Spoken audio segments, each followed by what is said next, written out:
Boa noite, boa tarde aí. Tô falando boa noite porque eu vou soltar o vídeo hoje no final da tarde. Sejam bem-vindos aí a mais um vídeo e eu acredito que 75% das pessoas vão assistir à noite. Então, uma boa noite para vocês, mas estou gravando aqui à tarde. Ainda sobre o pênalti de ontem, tá? Eu queria fazer algumas reflexões aqui iniciais e pedir o seu like se você contribui com o canal, né? Quer contribuir, seu like. Há algumas opções aí também a mais aí no vídeo. Às vezes aparece para o nosso canal aqui uma opção de hypar o vídeo e aparece para canais menores. Inclusive, se você assiste um canal menor, ontem eu estava assistindo a análise do Coletividade Palestrina e eu deixei lá o meu hypar 3 vezes porque o canal merece. Eu queria que vocês assistissem o vídeo dele ontem, porque não foi um vídeo que ele estourou não de nervoso e fez uma análise ali e por conta do pênalti ficou secundário, né? Então, o pênalti ficou muito confortável para o Abel Ferreira. Haja vista aquela coletiva de ontem. Haja vista aquela coletiva de ontem, as perguntas que foram feitas, né? Se tivéssemos ali mais jornalistas com capacidade de perguntar: Ô Abel, 2 pênaltis, hein? E aí? Um chutinho do Veiga no segundo tempo, hein? E o primeiro tempo sem nenhum chute no gol, hein, Abel? Mas, né? A gente aqui depende, né? Depende que o jornalista pergunte isso. Muita gente me pergunta, né? Por que não tem o jornalista do Não Importa o que Digam? Porque eles vetam, né? O TH já cansou de pedir e não consegue ir, então a gente fica sem ter como perguntar. A gente fica torcendo para aparecer uma Janice de Castro, para aparecer o Pedro Marques, da Jovem Pan. A gente fica torcendo, né? Para aparecer esses jornalistas, porque os nossos é impossível entrar ali. Então, rapaziada, ainda sobre o pênalti, eu ia cometer uma indelicadeza, tá? Porque tem página do Palmeiras pegando. Que são mau caráteres, né? Por isso que eu não vou citar quem são aqui, porque senão vai pegar em um, vai pegar em outro. Mas são mau caráter. Não tem o que falar. Ou, lembra aquela análise que o Barolo fez? Ele falou sobre o mau caratismo no futebol? Eu concordo muito com ele que tem. As pessoas, os palmeirenses, estão pegando frame que não é esse aqui do toque na bola. Estão pegando frame que a perna depois dele supostamente pega no pé do Veiga. Só que o frame correto é esse aqui, ó. Porque primeiro há um toque na bola. Então, assim, tem uma galera que gosta de passar vergonha, são os mesmos que estão atacando o goleiro Marcos, falando que ele está fazendo média com os outros torcedores, quando vocês, páginas de Palmeiras, são clubistas o suficiente para ficar só vivendo para fazer média com torcida clubista. Porque se a gente pegar o lance aqui, vamos ver se a gente acha ele de novo. Eu nem preciso ficar analisando, pô. A gente pega o lance aqui, ó, e vê que há primeiro um toque na bola, ponto. Há primeiro um toque na bola. Qual que é a intenção do jogador? Ele visa a bola, ele toca na bola e depois há um toque no pé do Veiga. E aí eu recomendo uma leitura para vocês aqui do A Bola, tá? Que ele traz um texto dia 9/1/2024, tá? Tocar primeiro a bola e depois atingir o adversário é falta? Se vocês passearem pelo texto e assistirem esses vídeos, vocês vão ver jogadas de intensidade diferente, né? Com intenções diferentes. Agora, ontem a galera falando assim: pô, mas aquele do goleiro foi mais pênalti, ele não deu. Essa é a arbitragem brasileira. De fato, aquele do goleiro, pra mim, se vocês analisarem, ele também primeiro toca a bola, mas a jogada é tão grotesca e ela é tão clara que ela é uma reparação pós-falha, que se o árbitro marca aquele pênalti e não o do Veiga, a discussão seria muito menor. Então eu recomendo, eu não vou fazer esse texto, eu não sou aqui obrigado a ficar lendo pelas pessoas. Não vou pegar aqui e perder 20 minutos fazendo uma leitura de um texto. Eu vou indicar para vocês assistirem os lances e conseguirem visualizar o que o texto aborda. Tá? Ou seja, ele mostra aqui 3 situações diferentes. E se a gente pegar a do Veiga, ela é a mais sutil dessas situações aqui, que está sendo listada no texto lá de Portugal. Então, quem puder, dá uma lida a respeito do lance de ontem. Ou seja, volto a dizer, o pênalti do goleiro seria muito menos nocivo ao Palmeiras. Porque é óbvio que vocês acompanham a pauta esportiva e tá todo mundo tirando o Palmeiras hoje para quê? Para M, falando que o Palmeiras é favorecido. Por quê? Por conta de uma arbitragem ruim. Por conta de uma arbitragem ruim. Então, se você ontem não se sentiu constrangido com a vitória com 2 pênaltis, meu amigo, eu, sinceramente, eu não sei o que eu faço pra você. Eu não sei o que eu posso falar pra você se você... Desculpa o gato aqui, tá, galera? Se vocês não se sentiram constrangidos, cara. Da forma como o Palmeiras ganhou, não é pelo pênalti. É a forma. A forma. E pega as últimas partidas, desde a classificação com São Paulo, é pênalti aqui, pênalti ali, pênalti aqui. Por quê? O time não cria. Então não tá saindo gol. Não é porque é ajudado, é porque o time não cria. E aí, cara, eu tenho que mostrar 2 situações aqui pra vocês que pra mim fazem total, assim, sentido pro debate. Primeiro delas é um vídeo de YouTube, um vídeo, shorts vídeo aqui. Eu queria a reflexão de vocês primeiro aqui. E aqui nasce um entendimento, se vocês pararem pra refletir, do porquê o pênalti foi benéfico ao Abel e não ao Palmeiras.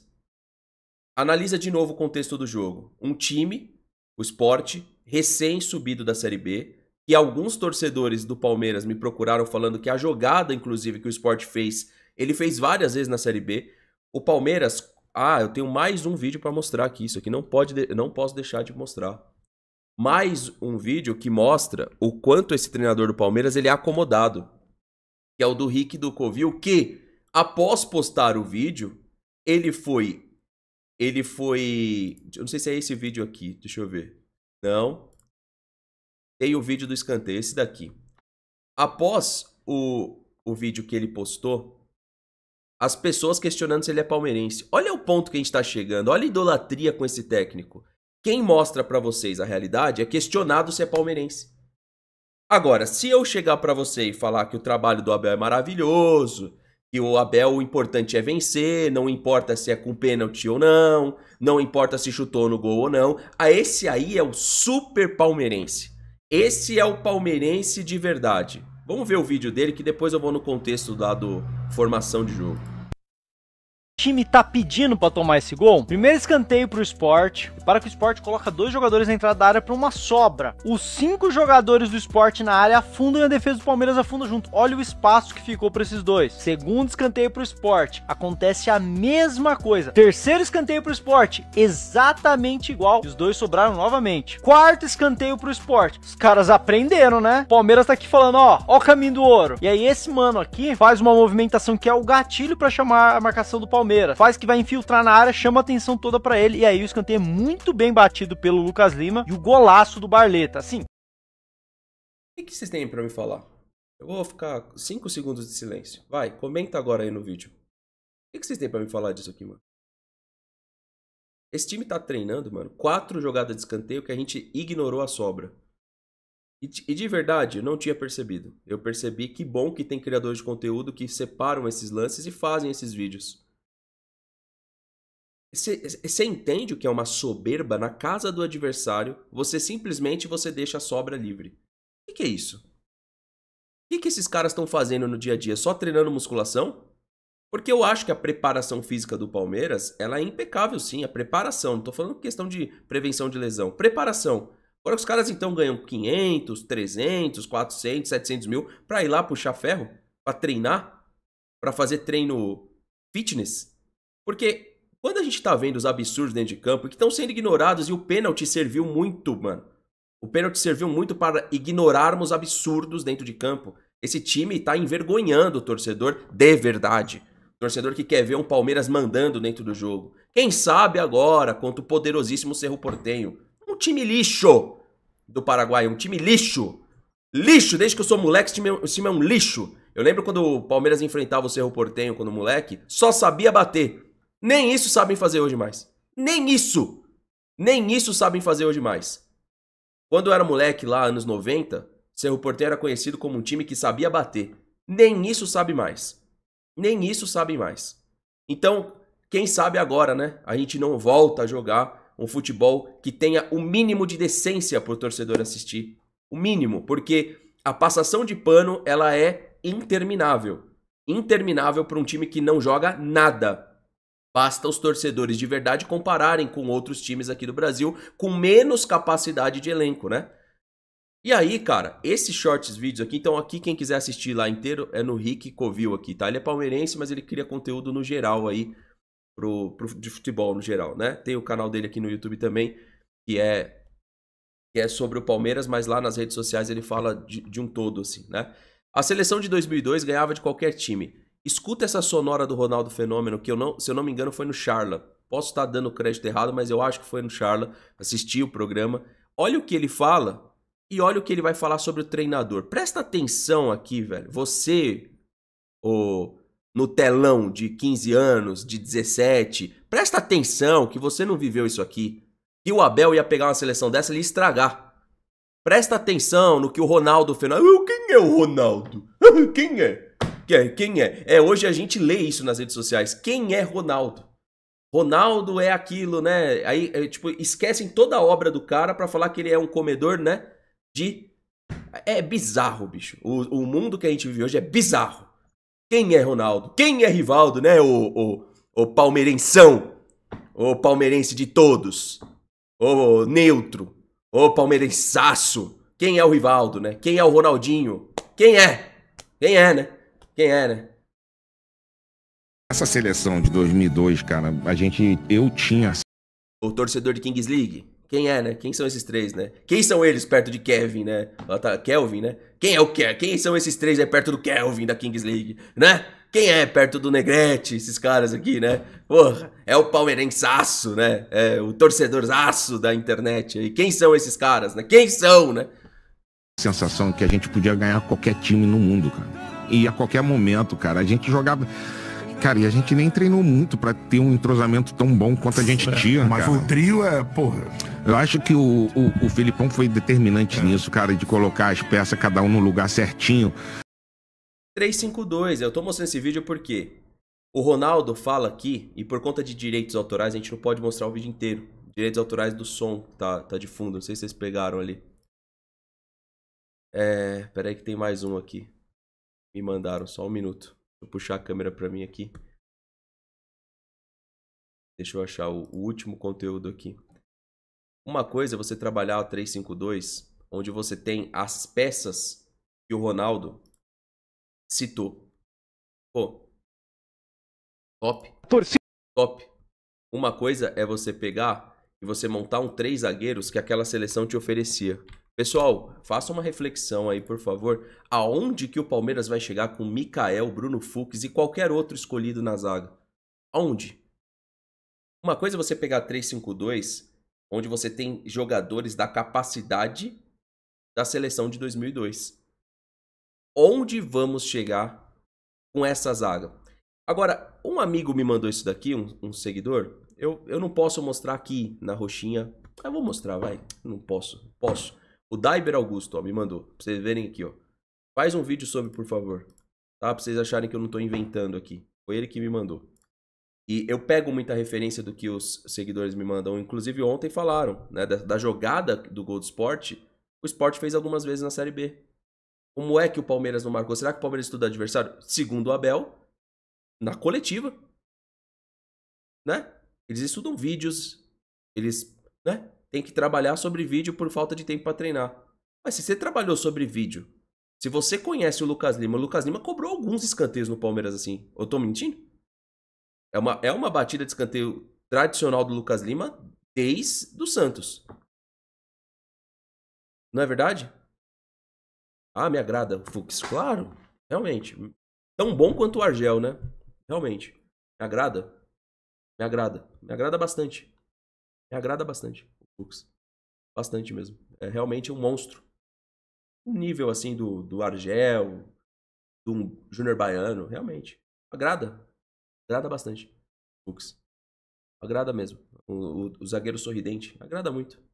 Agrada muito. Ele me desagrada menos que o Mikael, pra ser sincero.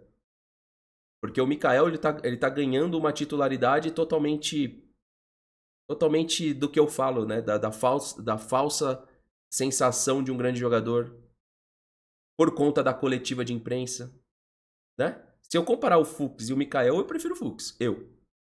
Mas talvez eu não entenda nada de futebol mesmo. Nos dias de hoje, talvez eu não entenda nada de futebol. Então, o Mikael é monstro. Mikael, tem outro, zagueiro pela esquerda. Mas pra mim, bola por bola, Fux, Mikael. E acima do Fux, um que eu criticava muito, que é o Luan. O Luan não é pior que o Fux, o Luan não é pior que o Mikael.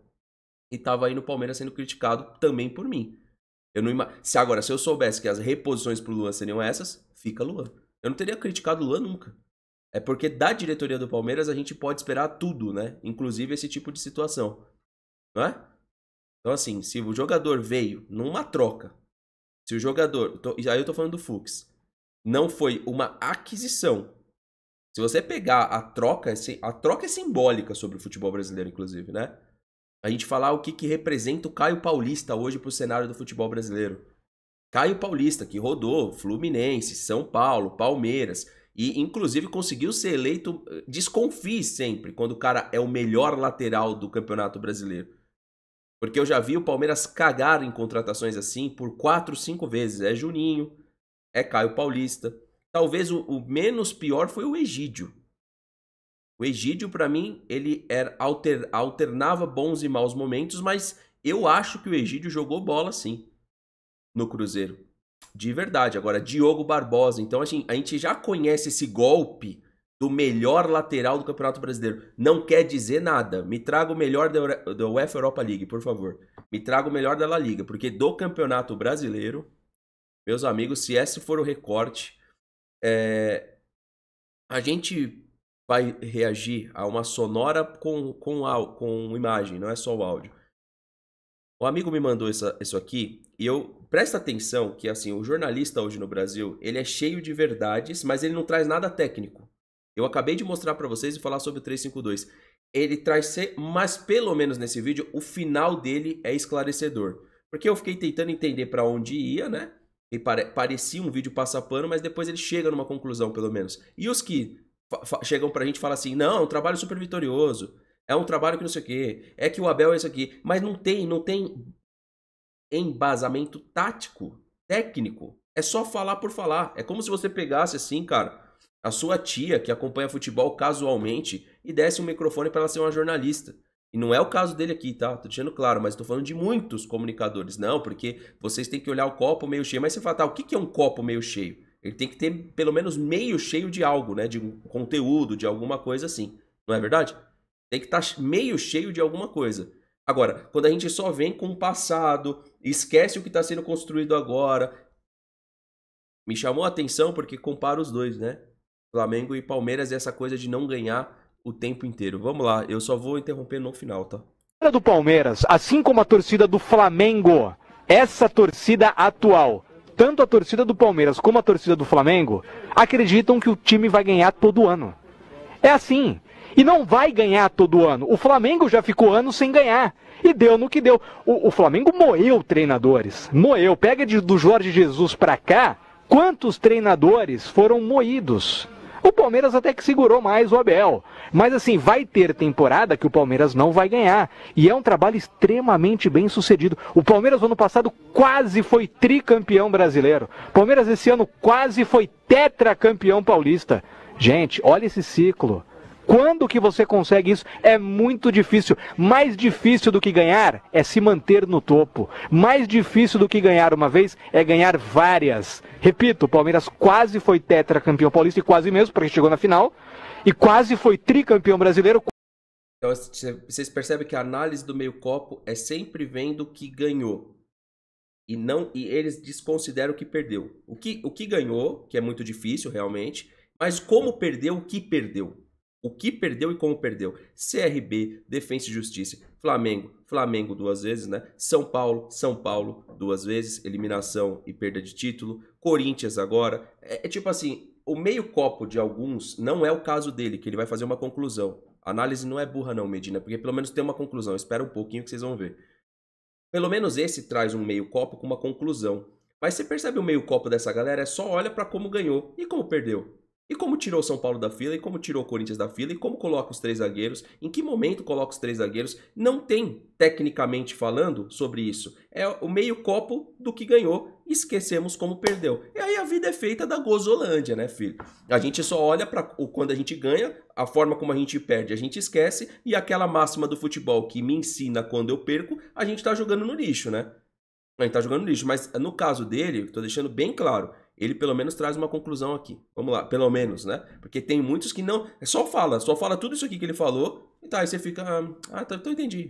Continua, Bel. Continua, bota os 3 zagueiros, Mikael e Bruno Fux, tá tranquilão, e vamos seguir em frente, né? Que a maioria faz isso. Não, vocês não são palmeirenses, é tudo por like, é tudo por isso. E é aquela coisa, só fala o que vem na cabeça, não tem um pingo de começo, meio e fim. Eu acho que são pessoas incapazes de fazer qualquer tipo de redação, né? Porque redação você começa, você tem o desenvolvimento e você tem a conclusão. Eu acho que essas pessoas nunca sentaram para fazer uma redação na vida delas, né? Mas vamos lá. Quase mesmo, porque foi o segundo colocado, foi o vice-campeão. Então, assim, a torcida do Palmeiras, ela tem que entender que o trabalho está sendo bem feito. É uma reformulação, é claro que é. É claro que é só pegar o time atual do Palmeiras, é muito diferente. Tem vários jogadores saindo, tem vários jogadores chegando, mas o Abel Ferreira já vai fazer 5 anos. Então, por isso que para mim termina agora, no meio do ano, com o Mundial de Clubes, o ciclo dele. Eu vi o Massini falar sobre isso. Essa é a conclusão dele, né? E esse negócio da torcida tem que entender, vindo de um jornalista ou de qualquer um, esse negócio de ter que entender algo me pega, mano, mas me pega muito isso daqui.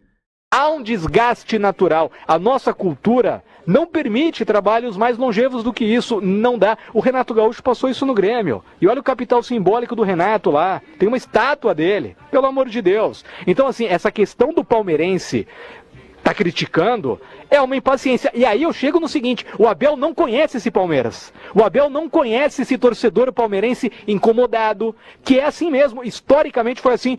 Foi o Felipão mesmo. Ganhou. Pronto. Essa é a conclusão que eu falei. Se vocês quiserem, pode ver o vídeo inteiro. Ele não conhece. Ele não conhece, pô. E ele já falou que não conhece. Quando ele disse, por exemplo, do Edmundo ter jogado no Vasco e ele desconhecia que jogou no Palmeiras, tem muita coisa do futebol brasileiro que ele não conhece, que parece que ele conhece. Na coletiva de imprensa de ontem ele falou: o futebol brasileiro não é para os fracos, né? Alguma coisa assim, não sei se foi isso que ele falou exatamente, mas quase isso, né? Não é para amadores, eu acho que foi isso, né? Acho que foi isso. Me corrija aí se eu estiver errado, por favor, quem estava na coletiva ontem. Mas alguma coisa assim, uma frase de efeito nesse sentido, né? E o futebol brasileiro é bem específico, certo? Então o que acontece? O Massini também falou sobre isso recentemente num podcast, eu acho que foi no podcast do Futeboteco, se eu não me engano, que ele falou que, na opinião dele, faça chuva, faça sol, haja o que houver, o Abel deveria sair no final do ano. E eu acho que de fato é isso. Me assusta qualquer tipo de debate na qual se tenha a renovação em pauta. Renovação por quê, gente? Pelo que ele está fazendo hoje, por quê? E concordo com ele aqui, essa questão da impaciência. Eu, por exemplo, penso diferente do que ele falou. Ele fala que o palmeirense acha que vai... Não, eu acho que vai perder toda hora. Eu sou diferente nesse aspecto. Ah, você é pessimista. Ok, eu sou pessimista, mas não sou iludido. Eu sempre acho que vai perder. E quando ganha, porra, da hora ganhou. Eu não fico achando que o Palmeiras vai ganhar todos os títulos. Não fico achando. Nem quando se fala de Campeonato Paulista. Pra mim, 1, 2, 3 é realmente impressionante. Porque a gente não vê isso acontecer. Agora, a gente vê uma situação da gente estar aqui em 2022, 2023 e o Palmeiras tá caminhando pra baixo e a gente não vê o Abel Ferreira com capacidade de puxar essa coisa pra cima de novo. E as contratações esse ano enganaram muito, né? Até aqui, o momento que eu tô gravando o vídeo, é o Paulinho ainda de fora, é o Maurício que machucou e o Veiga continua jogando. A gente traz como titulares só bagre, pô. Desculpa falar. A gente traz como titulares aqueles que eram pra ser composição de elenco. O que tá acontecendo, meu Deus? Cadê Murilo e Gustavo Gomes? Por que não se debate isso no Palmeiras? Cadê? O Giai tá sendo aí o lateral. Imagina um time composto daqui a pouco por Giai, Mikael e Fux. Na lateral esquerda, Vanderlan, se o Piquerez se machucar. Cara, onde a gente vai parar? Emiliano Martinez, o Evangelista. Pô, aí beleza, do meio pra frente pode ser que a gente tenha o Vitor Roque e o Paulinho, aí o Facundo Torres de um lado e Felipe Anderson do outro, ou Veiga. Então assim, sério mesmo? Que a gente vem, elogia o processo até de contratações, esperando que a gente vai ter o Paulinho, o Maurício como titular, o Vitor Roque. Eu entendo que o cara tá lesionado. Eu entendo. Mas vocês perceberam que as composições de elenco viraram titulares? E é por isso que o Palmeiras não tá andando. Que ele fala que é feita uma reformulação. Pô, eu tenho que ter paciência então. Eu tinha um atleta como... Eu vou citar 2, tá? Pra não parecer uma coisa só. Eu tinha um atleta como Danilo Barbosa e o Luan. Hoje eu tenho Emiliano Martins, que é a mesma coisa do Danilo Barbosa. E a gente tem o Fux, que é pior que o Luan pra fazer a saída de jogo. E a gente tem que ter paciência. Pô, eu esperava que o Luan saia, você traz um melhor. Você vai, traz um Valentim Gomes da vida pra fazer esse lado esquerdo. Mas não, Valentim não dá. Você tem que ver que a negociação emperrou lá na Europa. Ele voltou pro Vélez. Não, não dá. Ok, mas o que a gente esperava era isso. E o que foi entregue? O que foi entregue é jogadores que eram para ser terceira opção, para brigar pela titularidade, eles começam e são titulares. Ou seja, a 3-5-2 do Abel, diferente da do Felipão, que foi uma solução para uma melhor performance, uma solução para performar melhor, a 3-5-2 do Abel é para gerenciar grupo. A 3-4-3, 3-4-1-2, 3-5-2. Pode ver que ela sempre aparece nos mesmos momentos da temporada. Gente, o que vocês acham que vai acontecer se a gente jogar contra o Corinthians com essa zaga? Esse é o questionamento que a gente tem que fazer. E ele explicou ontem que foi por conta da viagem. Mas se a gente joga contra o Corinthians com essa zaga, o que acontece com a gente, mano? Se a gente joga com esse time. Mas, Fernando, você tem que ver que não vai ser esse time. Ok, mas aí lá contra o Corinthians joga o Piquerez, aí joga Gustavo Gomes e o Murilo. E cadê a sequência pra esses caras? Aí não tem performance nem pra quem tá chegando e nem pra quem já tava aí. Porque a gente tá rompendo uma coisa chamada sequência do atleta. A gente tá tirando a sequência dos jogadores do Palmeiras. A gente é um time que não consegue dar sequência. A gente tem que planificar melhor. Quem que faz isso? Quem que faz a planilha de temporada? É a Leila que senta lá? Não, peraí. Contra o Corinthians é titular. Contra o Cerro Porteño, misto. Contra o Sport Recife lá, é só bagre. É a Leila Pereira que senta lá na cadeira e faz essa porra? É o Abel, cara. A Leila Pereira nem sabe, eu acho, como isso funciona. Acho que em algum momento dela como presidente, ela deve ter ido lá para poder entender, penso eu, né? Deixa eu ver aqui como que é o quadro de planejamento técnico do Abel. Pô, aí você olha o quadro de planejamento técnico, você olha os resultados e você não tem uma autocrítica, um senso crítico do que tá rolando. Pelo amor de Deus, mano. Pelo amor de Deus. Vocês viram as estatísticas aí? Se você juntar, cara, eu acho, não vou falar com toda a certeza do mundo, porque a gente teve adversários fortes e fracos, né? O próprio Sport Cristal. Você junta 6 partidas, 7 às vezes, chegando em 20 finalizações no gol. Meus amigos, 7 partidas. Vamos lá, calculadora aqui, que é a melhor amiga do homem, né? Pra pagar as contas, pra preocupar a nossa cabeça, né? Vamos pegar a calculadora aqui, ó. Olha só. 7 vezes 60. Ó, desculpa. 7 vezes 90. São 630 minutos fora acréscimo. Então dá pra gente falar que são quase 700 minutos para 20 finalizações no gol. Tudo bem se os adversários do Palmeiras fossem Flamengo, Porto de Portugal, São Paulo, Corinthians, Cruzeiro, né? Nessa sequência assim, vai um Santos. Mas não, cara. A gente vem lá dos jogos de Campeonato Paulista, quando eu falo desses 7 jogos. Se a gente vai somando o quanto que o Palmeiras finaliza no gol, você fala assim, pô, tá estranho, né?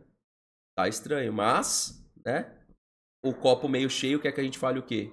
Que tá sendo feita uma reformulação, então tudo bem. Vamos falar. Tá sendo feita uma reformulação. Vamos esperar para ver quando é que isso vai gerar resultado. Até porque, se não gerar resultado, a gente já sabe o fim disso no futebol qual que é, né? É demissão. Então tudo bem, pra mim tanto faz fazer o copo meio cheio ou olhar pro senso crítico. Pra mim não muda nada. Não muda nada. Existe uma realidade, né? Que hoje a sociedade ela não quer debater realidades, ela quer sempre estar debatendo coisas que correm por fora da realidade. Então tudo bem, existe uma realidade.